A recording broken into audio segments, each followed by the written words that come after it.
अध्याय 9। हम इसके बाद काफी समय तक नहीं मिल पाएंगे गुरुजी, नागा ने कहा। प्रभु इंद्र के मंदिर में राम और वशिष्ठ ने शुक्राचार्य के विषय में जो बातें की थी उसे हुए कुछ महीने बीत गए थे। गुरुकुल में राजकुमारों की औपचारिक शिक्षा भी पूरी हो गई थी और अगले दिन वे अपने घर वापस लौट जाने वाले थे। लक्ष्मण ने देर रात गए आखिरी बार घुड़सवारी करने का निर्णय लिया था।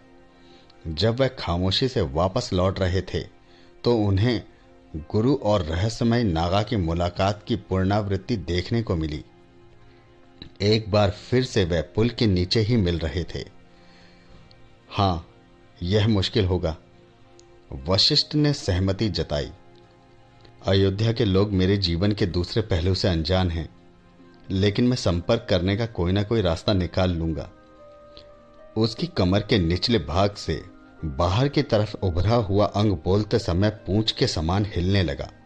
मैंने सुना है कि आपका पूर्व मित्र रावण के संपर्क में आकर बहुत तरक्की कर रहा है। वशिष्ठ ने बोलने से पहले आंखें बंद करके गहरी सांस ली। वह हमेशा मेरा मित्र रहेगा। उसने मेरी तब मदद की थी जब मैं अकेला था। नागा ने आंखें सिकोड़कर चिढ़ जताई। गुरुजी, आपको कभी मुझे यह कहानी सुनानी पड़ेगी। हुआ क्या था? वशिष्ठ व्यंग्यपूर्ण हंसी हंसे। कुछ कहानियां अनकही ही रह जानी चाहिए।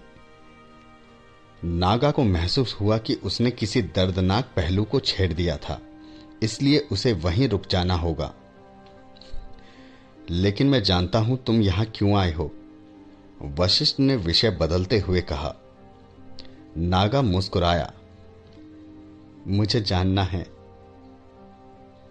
राम, वशिष्ठ ने सहजता से बताया। नागा चकित रह गया। मैंने तो सोचा था कि वह राजकुमार भरत होंगे। नहीं, वह राम हैं। उन्हें होना ही था। नागा ने सहमति में सिर हिलाया। तो राजकुमार राम, आप जानते हैं ना कि आप जब चाहें हमारी मदद ले सकते हैं। हां, मैं जानता हूं। लक्ष्मण के दिल की धड़कन इतनी तेज हो चुकी थी कि वह आगे कुछ नहीं सुन पा रहे थे। दादा, आप सच में दुनिया को नहीं समझते, लक्ष्मण चिल्ला रहे थे।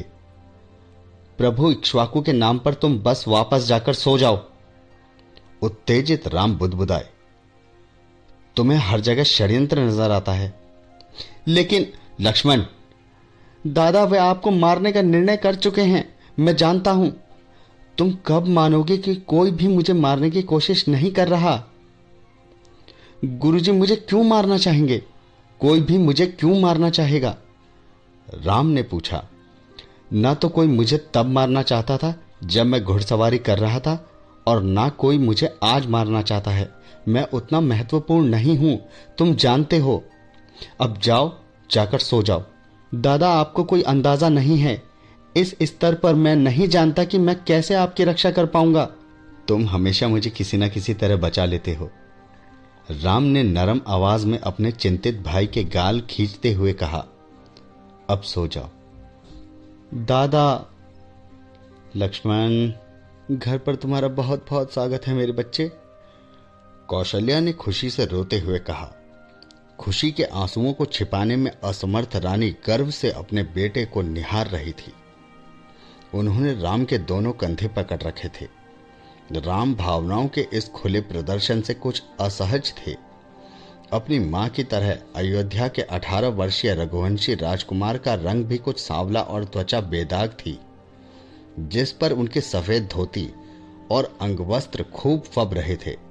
उनके चौड़े कंधे, पतली काया और मजबूत कमर धनुर्विद्या में उनकी महारत की गवाही दे रहे थे। लंबे बाल सफाई से सिर पर जोड़े के रूप में बंधे थे। कानों में कुंडल और गले में रुद्राक्ष की माला पड़ी थी। कुंडल किरणें बिखेरते सूरज के आकार में बने थे, जो सूर्यवंशी शासकों का प्रतीक थे। रुद्राक्ष की माला के मन के रुद्राक्ष नाम के पेड़ से ही थे, जो प्रभु रुद्र का प्रतिनिधित्व करते थे, जिन्होंने हजारों साल पहले भारत को बचाया था। जब आखिरकार उनकी मां का रोना बंद हुआ तो वह उनसे अलग हुए। उन्होंने एक घुटने पर झुकते हुए पिता के सम्मान में सिर झुकाया। भरे हुए दरबार में एक निस्तब्ध खामोशी छा गई। जहां इस स्वागत समारोह का आयोजन किया गया था, अयोध्या के दरबार ने पिछले 2 दशकों में ऐसी भारी भीड़ नहीं देखी थी। महल के ही साथ शाही दरबार का निर्माण राम के परदादा सम्राट रघु के शासनकाल में हुआ था। उन्होंने कई अभूतपूर्व विजय हासिल करके अयोध्या के महल का शानदार पुनरुद्धार करवाया था। उनका नाम इतना विख्यात हुआ था कि अयोध्या के राजघराने को इक्ष्वाकु का वंश के स्थान पर रघु का वंश कहा जाने लगा। राम का हृदय इस बदलाव को स्वीकार नहीं कर पाया था। उनके लिए यह इस श्रृंखला के साथ धोखा था। किसी की महान उपलब्धि पूर्वजों की ख्याति को तो नहीं ढक सकती थी। वह अपने परिवार को इक्ष्वाकु का वंश ही कहने वाले थे। आखिरकार इक्ष्वाकु ही इस वंश के प्रवर्तक थे।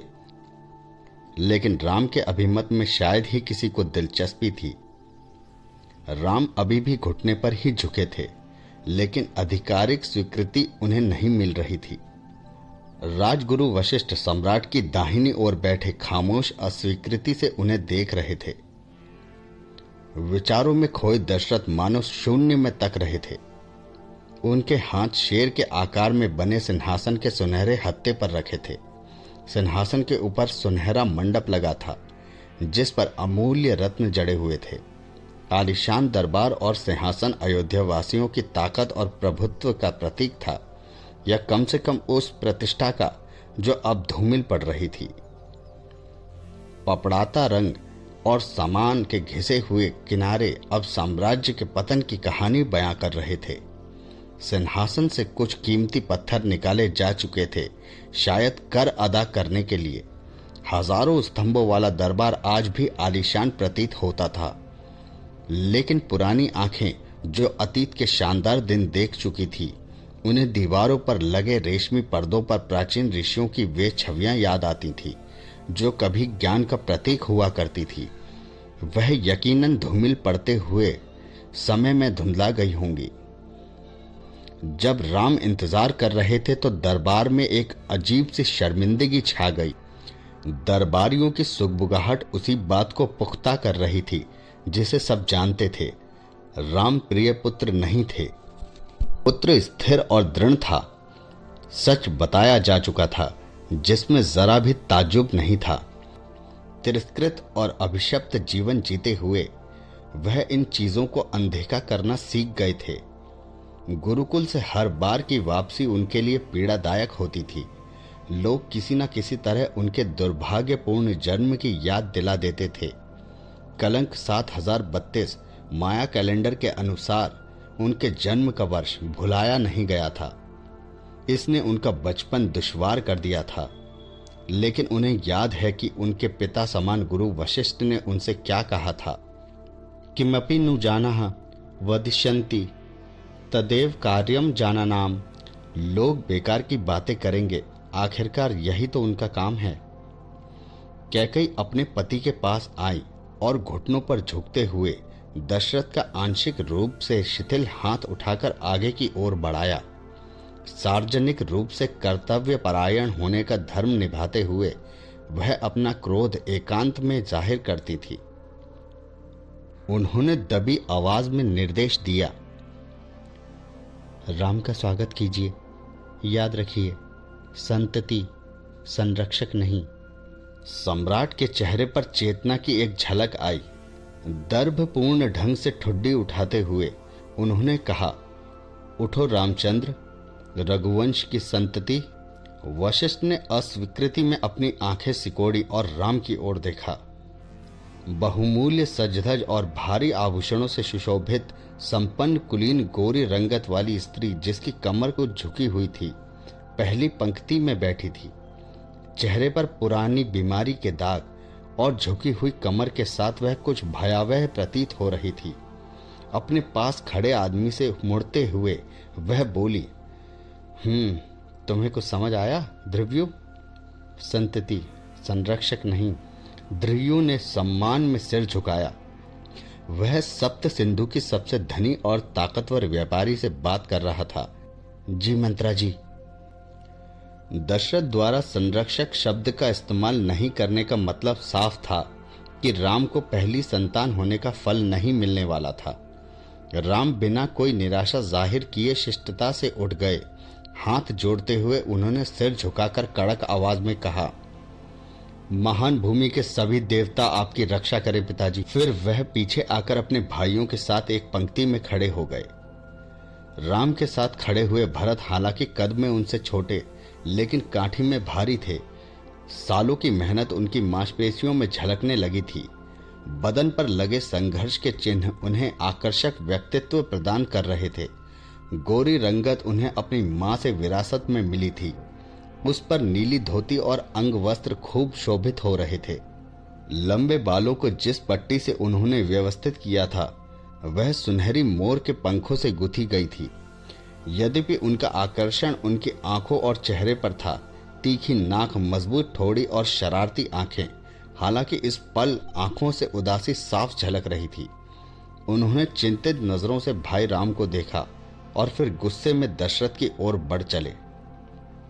भरत जानबूझकर रूखेपन से आगे बढ़े और एक घुटने पर बैठ गए। दरबारीगण हैरान रह गए थे कि भरत ने अपना सिर नहीं झुकाया था। वह खुले विरोध से अपने पिता को देख रहे थे। कैकेयी दशरथ के पास ही खड़ी थी। उन्होंने अपने बेटे को देखा और आंखों ही आंखों में उन्हें सिर झुकाने के निर्देश दिए। लेकिन ऐसी फटकार के लिए भरत अब काफी बड़े हो गए थे। अलक्षित रूप से कैकेयी ने अपना सिर झुकाकर दशरथ के कान में कुछ कहा। दशरथ ने वही दोहरा दिया जो उनसे कहा गया था।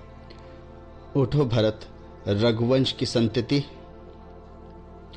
भरत खुशी से मुस्कुरा दिए। आखिरकार वे संरक्षक की उपाधि से बच गए थे।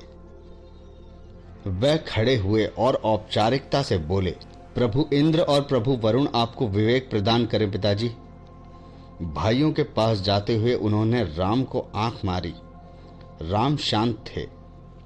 फिर लक्ष्मण की बारी आई। जब वह आगे आए तो सभासद उनका विशाल शरीर और लंबा कद देखकर दंग रह गए। यद्यपि प्राय अस्त व्यस्त रहने वाले लक्ष्मण को मां सुमित्रा ने समारोह के लिए खास तौर पर तैयार होने के लिए निर्देश दिए थे। अपने प्रिय भाई की तरह लक्ष्मण भी आभूषण पहनने से कतराते थे।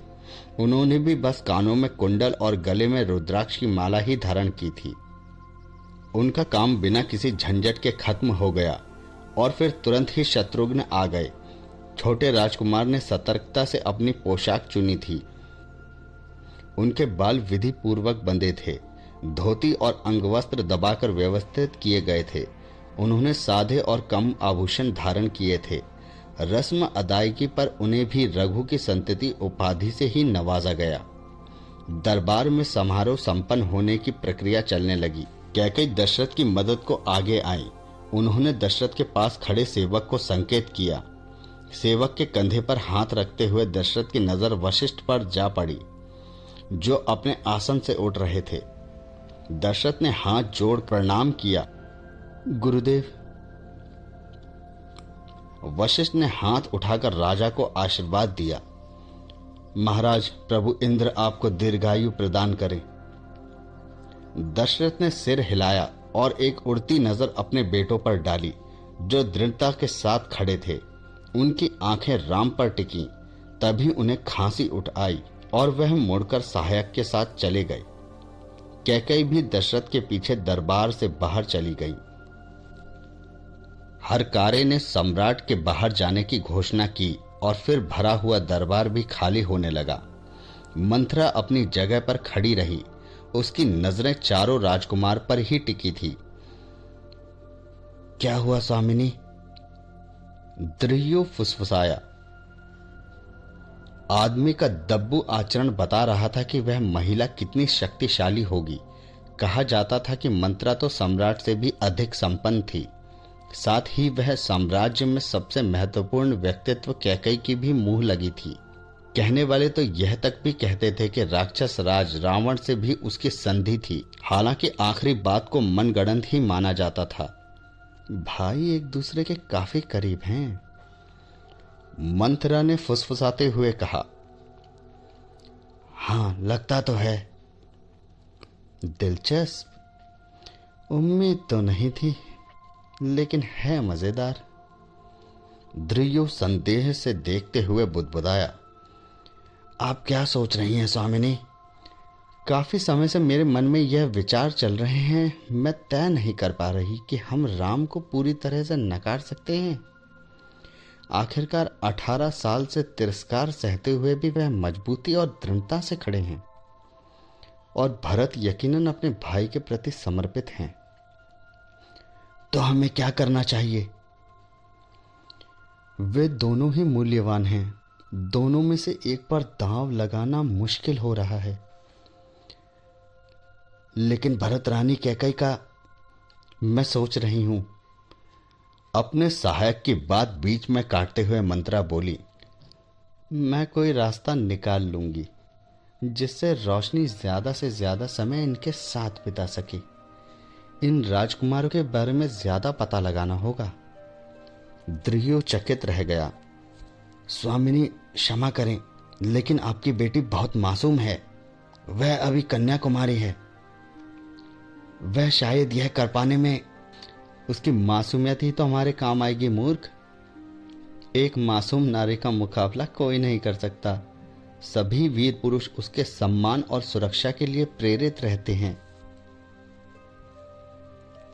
अध्याय 9 समाप्त। अगर आपको ये वीडियो अच्छी लगी हो तो हमारे channel audio books by Ravi Pathariya को जरूर सब्सक्राइब करें और बेल आइकन को भी दबा दें ताकि हमारी वीडियो के अपडेट्स आपको तुरंत मिल सकें। धन्यवाद।